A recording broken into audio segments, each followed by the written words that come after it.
మనకి క్లియర్గా తెలుస్తుంది. Objection your honour. May I cross examine the witness? Proceed your honour. మీ పేరు? దినేష్.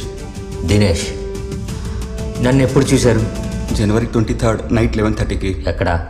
దివ్యాని ఆ రోజు రాత్రి హాస్టల్ దగ్గర డ్రాప్ చేసినప్పుడు చూశాను. హాస్టల్ దగ్గర డ్రాప్ చేసినప్పుడు చూశారు.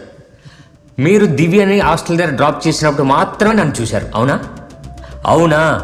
అవును. నేను మర్డర్ చేయడం చూసారా? చూడలేదు. దినేష్, నేను మర్డర్ చేయడం మీరు కళ్ళారా చూసారా? లేదు. లేదుగా? లేదు. చూడలేదుగా? లేదు. లేదు. Good. That's all your honour. ఈ విట్నెస్ చూసింది దివ్యాని డ్రాప్ చేయడం మాత్రమే. 11:30కి అమ్మాయిల లాసెన్స్ బే హాస్టల్ దగ్గర డ్రాప్ చేసింది నేనేనని పోలీస్ వారికి చెప్పాను. డ్రాప్ చేసి సిరిపురంలో ఉన్న నా ఆఫీస్కి వెళ్ళి 1 గంట వరకు అక్కడే ఉన్నాను.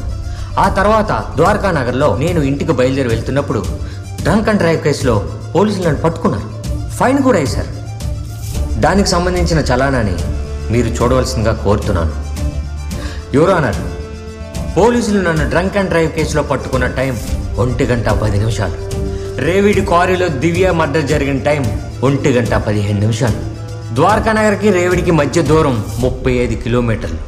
అంటే 1 గంట 10 నిమిషాల తర్వాత దివ్యను పికప్ చేసుకుని 35 కిలోమీటర్స్ దూరంలో రేవడి దగ్గరున్న క్వారీకి తీసుకెళ్లి రేప్ చేసి చంపానని మన పోలీసు వారు అంటున్నారు. యువర్ ఆనర్, 5 మినిట్స్లో ఇది ఎలా సాధ్యమని నేను అడుగుతున్నాను.